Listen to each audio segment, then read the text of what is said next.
রহিম মহান 21শে ফেব্রুয়ারি উপলক্ষে আয়োজিত আজকের এই আমাদের সিলেট জেলা মহানগর বাউল দল কর্তৃক আয়োজিত আজকের এই অনুষ্ঠানের সভাপতি আমাদের সিলেট জেলা কৃষক দলের যুগ্ম আহ্বায়ক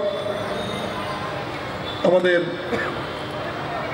বাউল দলের সভাপতি মুক্তার আহমেদ বকুল ভাই, মঞ্চ অফিসার রয়েছেন সিলেট সিটি কর্পোরেশনের কমিশনার, সাবেক কমিশনার, মহানগর কৃষক দলের ও কেন্দ্রীয় কৃষক দলের সাংগঠনিক সম্পাদক হুমায়ুন কবির শাহিন ভাই, মঞ্চে অবশ্য রয়েছেন আজকের এই জনাব আলমগীর আলম চেয়ারম্যান এবং সিলেট জেলা কৃষক দলের যুগ্ম আহ্বায়ক জনাব খায়রুল আলম সুমন, সভাপতি সিলেট বিভাগীয় প্রেস ক্লাব সহ আমাদের এই মঞ্চের উপস্থিত সকল নেতৃবৃন্দ, আমার মঞ্চের সম্মুখে সকল সুধীবৃন্দ, আসসালামু আলাইকুম। হিন্দু ভাইদের প্রতি আমার আদাব। আজকে 70 বছর পরে আমাদের এই স্বাধীনভাবে একটি অনুষ্ঠান করার সুযোগ এসেছে। আপনারা জানেন বিগত 17টি বছর আমাদের ভাইয়ের রক্তের বিনিময় এবং এই জুলাই অভ্যুত্থান এবং এক সাগর রক্তের বিনিময়ে আমাদের দ্বিতীয় স্বাধীনতা অর্জনের পর আমরা স্বাধীনভাবে একটি অনুষ্ঠান করতে পারছি। এই জন্য মহান আল্লাহ তাআলার কাছে শুকরিয়া আদায় করি এবং বিগত 17 বছরে যেসব মায়ের কোল খালি হয়েছে, যাদের ত্যাগের বিনিময়ে আমরা এই দ্বিতীয় স্বাধীনতা পেয়েছি, তাদের সবার রুহে মাগফিরাত কামনা করে এবং যারা জেল জুলুম নির্যাতনের শিকার, যাদের বিনিময়ে, যাদের ত্যাগের বিনিময়ে আমরা স্বাধীনতা পেয়েছি, তাদের কথা স্মরণ করেই আমার বক্তব্য শুরু করছি। এই বাংলা ভাষার জন্য 1952 সালে আমাদের ভাইদের রক্তের বিনিময়ে আমরা এই ভাষা দিবস পেয়েছি। এই দিবসে আমরা যারা সালাম, রফিক, জব্বার সহ যারা এই দেশের জন্য প্রাণ দিয়েছেন, তাদের প্রতি শ্রদ্ধা নিবেদন করছি, বিনম্র শ্রদ্ধা জানাচ্ছি।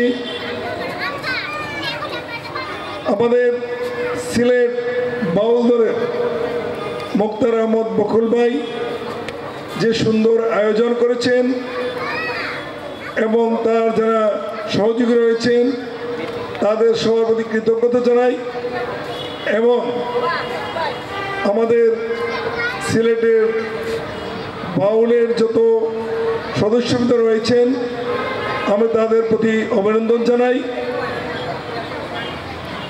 বাউল সঙ্গীত আমাদের অতি প্রাচীন একটি সঙ্গীত, যা আজকে প্রায় বিলুপ্তির পথে। জাতীয়বাদী বাউল দল সেই দলকে ধরে রাখার জন্য, এই বাউল সঙ্গীতকে ধরে রাখার জন্য যে প্রচেষ্টা অব্যাহত রেখেছে, আমি তাদের প্রতি অভিনন্দন জানাই। আপনারা জানেন এই দেশে বিগত 17 বছর কেউ স্বাধীনভাবে কোনো সঙ্গীত গাওয়া তো দূরের কথা, সাধারণ পত্রিকা পড়েও একটি মন্তব্য করে সে রেহাই পায় নাই। এমন একটি জুলুমের মধ্যে আমরা ছিলাম, সেই জুলুম থেকে আমরা পরিত্রাণ পেয়েছি। আপনারা সবাই একটি স্বাধীন দেশে রয়েছেন। আমরা ভাবি নাই যে কোনোদিন আমরা এই দেশ, আমাদের বাংলাদেশ একথা বলতে পারবো। পর্যায়ক্রমে এমনভাবে আমরা এবং ভারতের নিয়ন্ত্রণে চলে গিয়েছিলাম। এই দেশে আমাদের ইসলাম ধর্ম এবং জাতীয়তাবাদী শক্তি যেভাবে কোণঠাসা হয়েছিল, এক সময় আমরা ভেবেছিলাম হয়তো আমরা ভারতের করদ রাজ্যে পরিণত হব। আল্লাহর রহমতে এই জুলাই বিপ্লবের কারণে আমরা আমাদের সেই স্বাধীনতাকে পুনরুদ্ধার করতে পেরেছি। আমি বক্তব্য দীর্ঘায়িত করব না। আপনারা সবাই মূলত আমাদের কথার জন্য অপেক্ষা করছেন না, আপনারা সবাই আপনাদের বাউল সঙ্গীত শোনার জন্য অপেক্ষা করছেন।